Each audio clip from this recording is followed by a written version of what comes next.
Hey guys, it's Heather from Kell Plan, and today I'm here to share with you guys a new lettering book that was sent to me from Dayspring, and it is written by Megan Taylor, who, if you don't follow her on Instagram, I highly suggest it. I just started following her after I received this book, but she is like so full of joy, and her pictures just like exuberate joy, or like shine joy, and she's so fun to follow, and her lettering is super cute. So Dayspring sent me this book, and I was super excited to receive it. I didn't know they were sending it to me, and so when I opened it, I was like, ooh, a new lettering book. And I know that you guys love lettering, and you love learning more about lettering, and I really liked this book after flipping through it.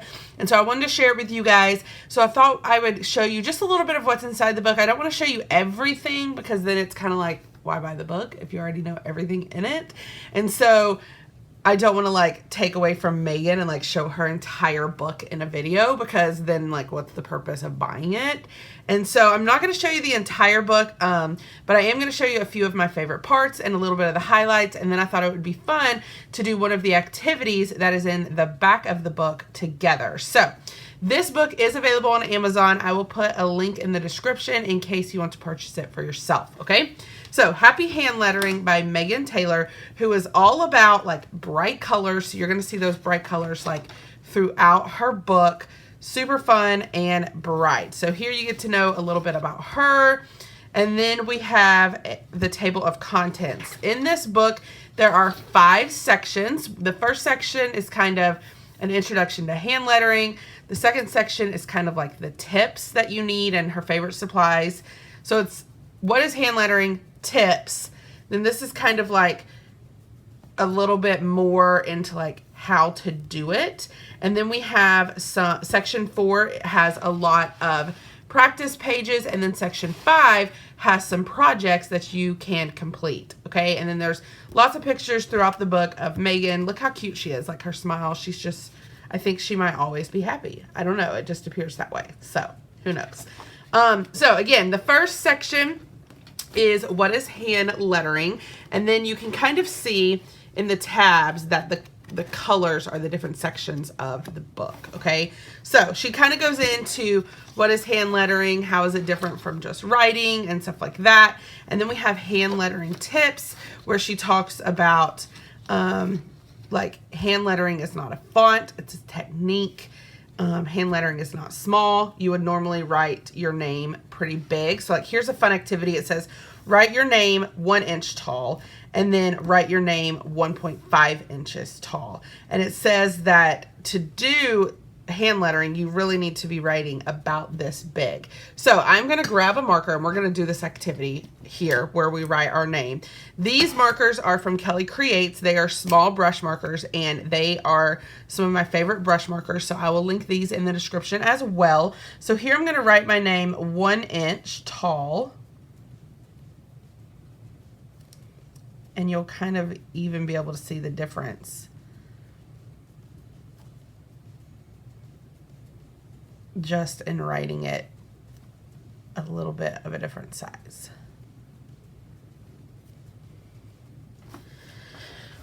Okay, so that's 1 inch. Now I'm going to write it even bigger.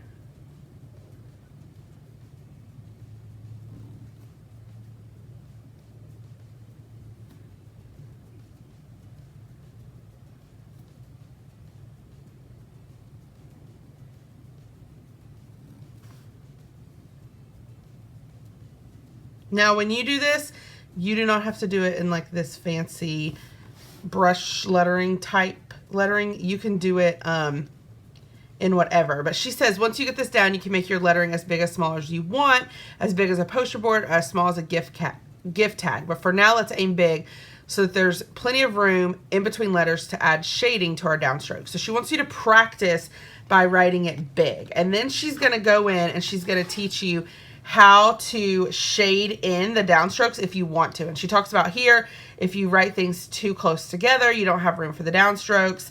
But here you have that room to add in those downstrokes if you're somebody who can't get the brush lettering down perfectly, which that is so me. So like here, you can kind of see, even though my downstrokes are a little bit thicker than my upstrokes, they're not super thick. And so what I like to do is you go back into your downstrokes and you make them bolder just to make it really pop. And so that's a technique that Megan teaches in this book. Now, if you're like a legit brush letterer, it may drive you crazy that this is a technique that is taught, because you're probably someone who's like learned how to do it the right way, but not all of us can letter that way. And so if you can't, it is perfectly okay for your own lettering to go back in and shade it. I will say that if you're going to shade it like this, try not to use a lighter color. Like this pink is kind of not a good color to use for this, because you can tell in the downstrokes that I went back in and made them thicker. But if you were using like black, then it wouldn't be as obvious. So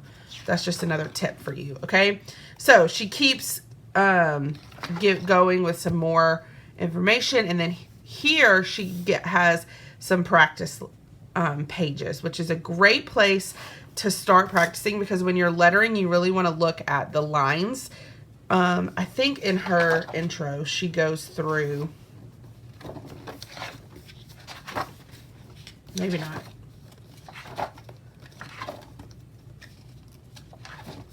No, she just goes through some terms. Some books go through what these lines are called. I can't think of them off the top of my head. But it's just some places to practice your lettering. So then she's going to go through her favorite supplies, and she lists out all of her favorite supplies, whether you want to do paper or digital. She gives you some tips for practicing. I love her yellow phone.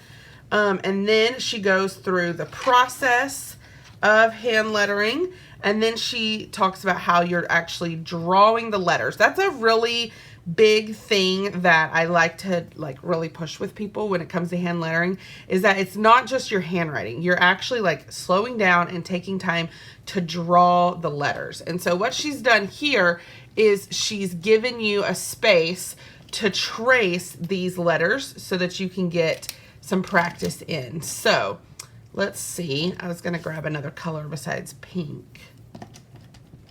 Like maybe this gray. Oh, nope, that's not a brush marker. Because I wanted y'all to still be able to see the pink underneath. So like I really like this M.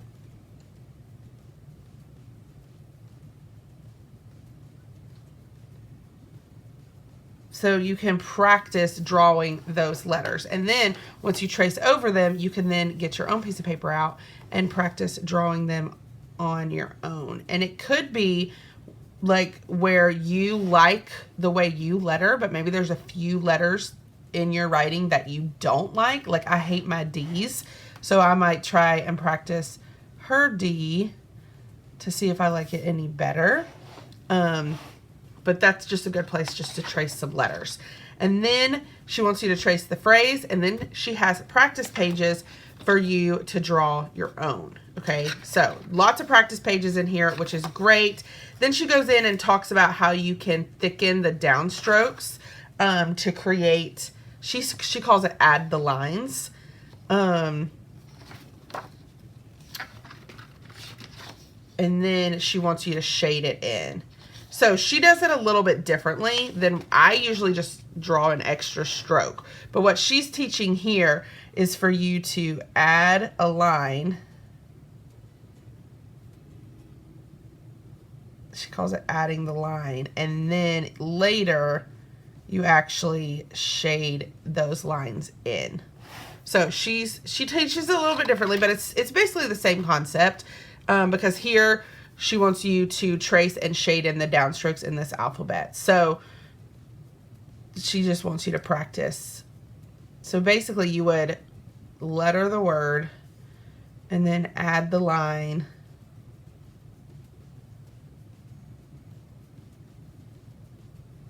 And then shade it in. So she teaches it a little bit differently than I did in my lettering videos, which is fine. It's totally up to, you know, however you learn.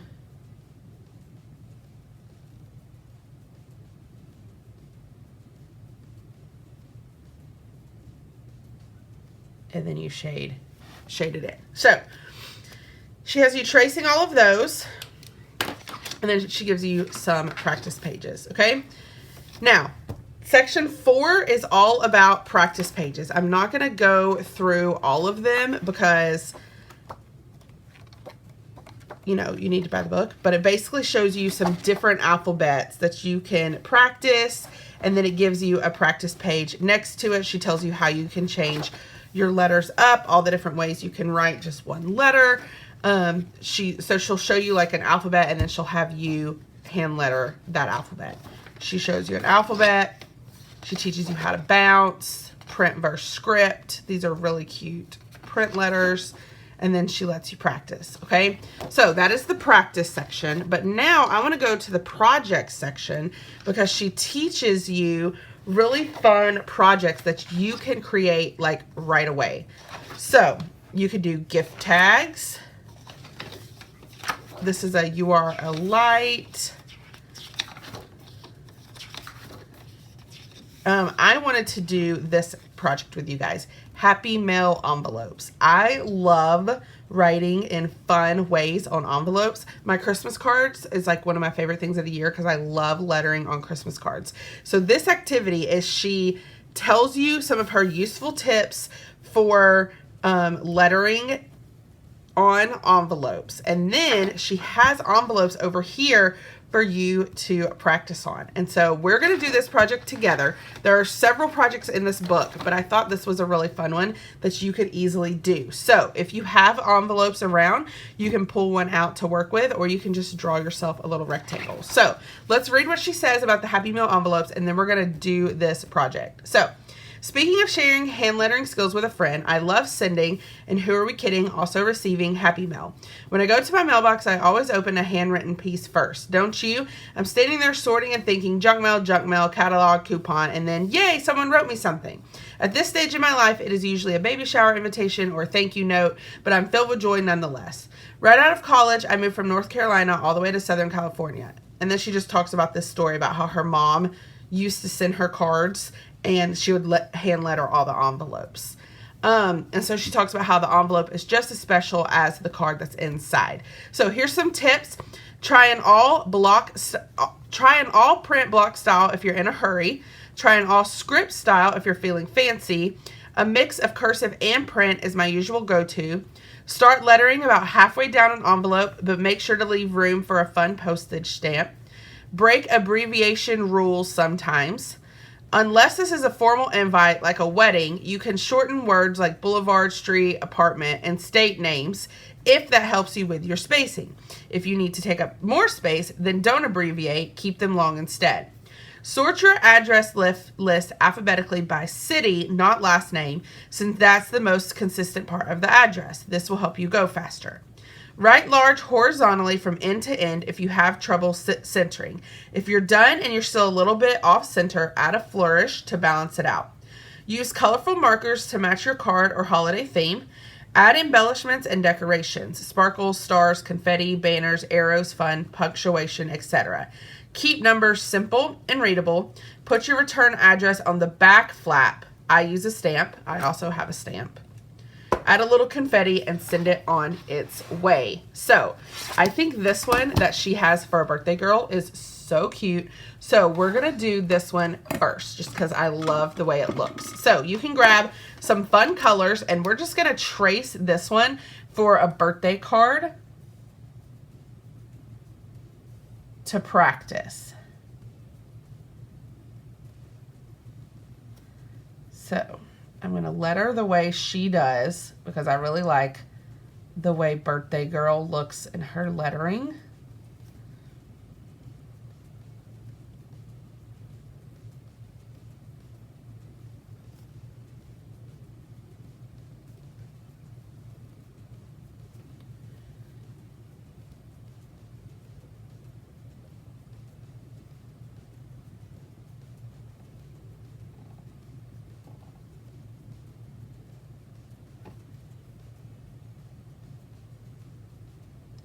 So then you can go back and add in some downstrokes in some parts to make this really pop.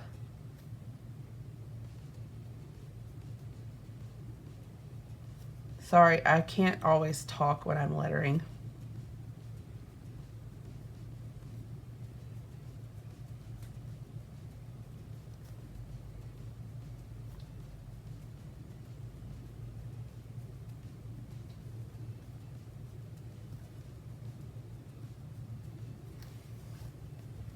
And I'm assuming this address she has in here is not a real address. It doesn't sound like it's a real address. So I'm going to use the same one.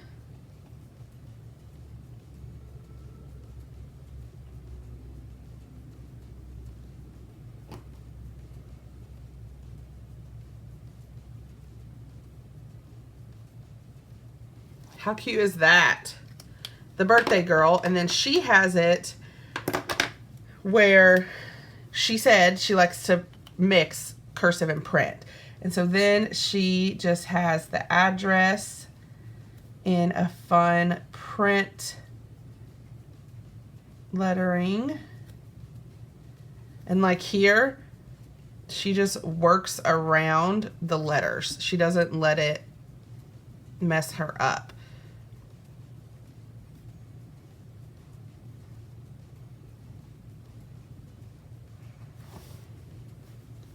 Okay, and then I'm going to do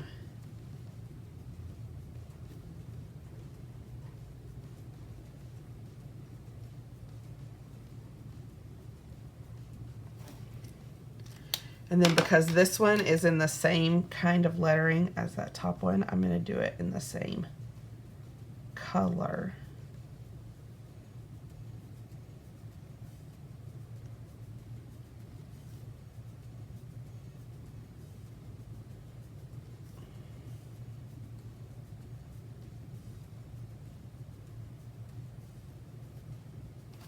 Okay, I mean, how cute. I mean, if you were to get that in the mail, you would be like so excited. At least I would. So what I'm going to do now is I'm going to show you another way that I like to address cards. And if you want to practice like addressing cards, but maybe you don't have anyone to send mail to, you can send mail to me. I'm going to use my P.O. box in this next example. So if you don't have anyone to send mail to, you can send it to me and I will celebrate your beautiful lettering on your card. And if you inside, if you like include your Instagram name, I can like tag you on Instagram and be like, look how cute it is.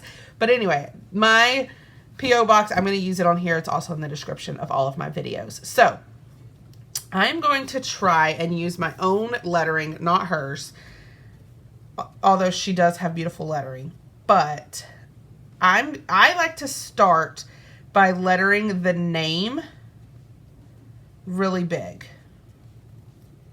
I like it to take up the entire card if possible. This is usually what I do for my Christmas cards.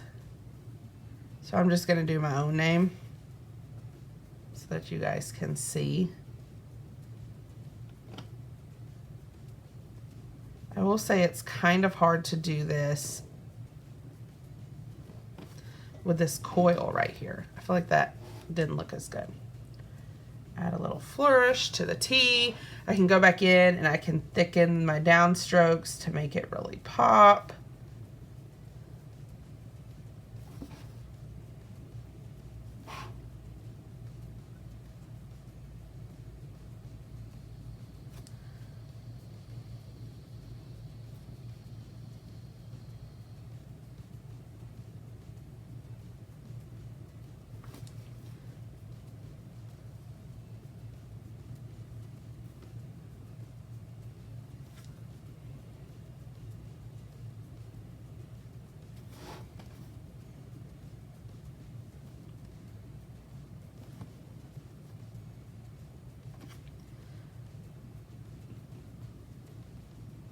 So that's one easy way to write the name, where you just write it in one big line across the page like so.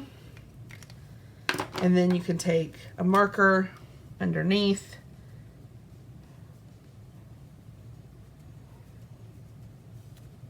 P.O. box 194.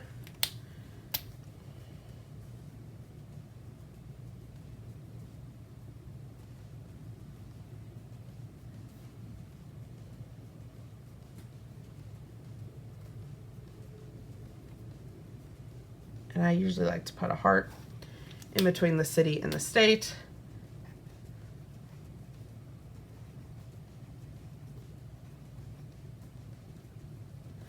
Okay, so that is one fun way to do it, where you just have the name go across the page like that. Another fun way is to leave space up here for the stamp, but to letter the name kind of across the envelope at an angle.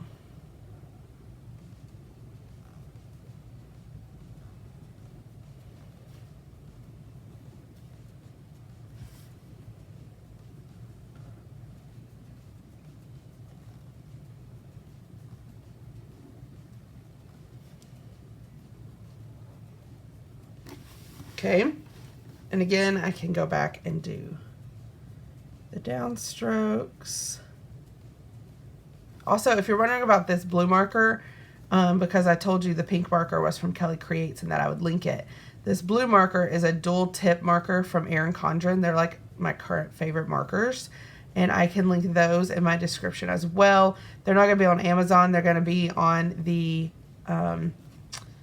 Erin Condren website, but they come in tons of colors. They're a little expensive, like when you look at the price tag for the pack of them, but I will say they're totally worth it. I love it.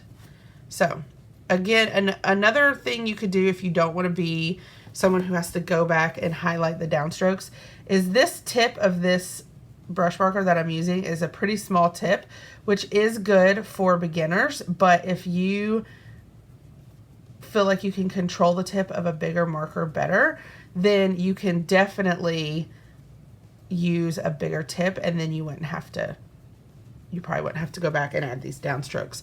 But this tip just isn't really big enough to get the size of the downstroke that I want for these envelopes. So you could write the name kind of on a fun angle like that, and then you can write the address over here. So P.O. Box 194,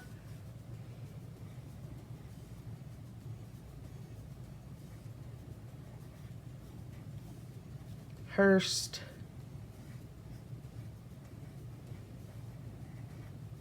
Texas 76053. Okay, that's kind of a fun way to do it. And then I think she even shows you some other ways that she does it as well. And she's just using like Crayola markers, which is super cute. Then you could go back and you could add like fun little flares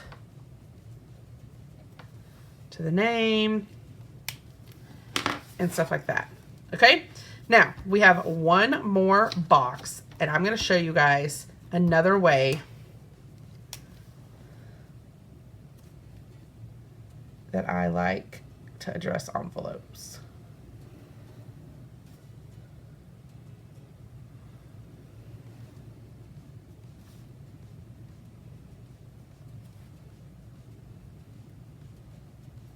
So then you just take this banner, take it down to a point,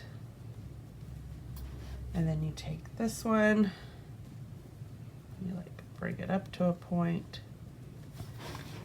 and then you can use your markers to kind of shade the back in a little bit.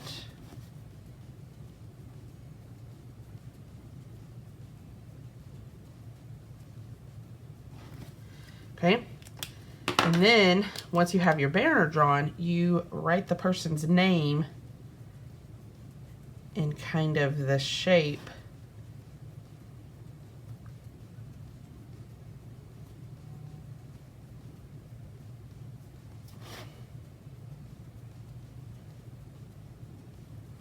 of the banner.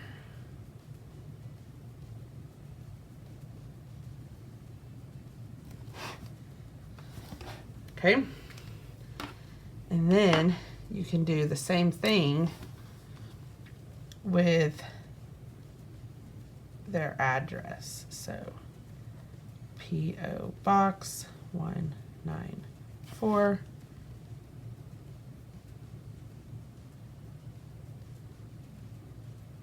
Hurst, Texas 76053. And then I can take this blue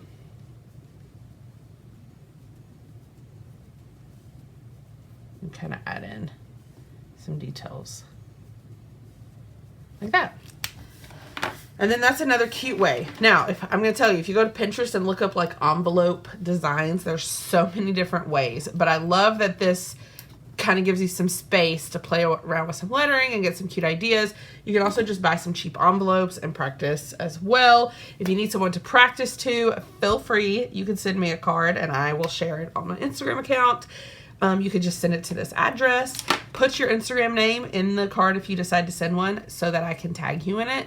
But I think it'd be fun to like see all the different ways that you guys hand letter on envelopes. So this is just one of the really fun lettering projects that is in this book. There's a whole section of other projects that you can definitely check out.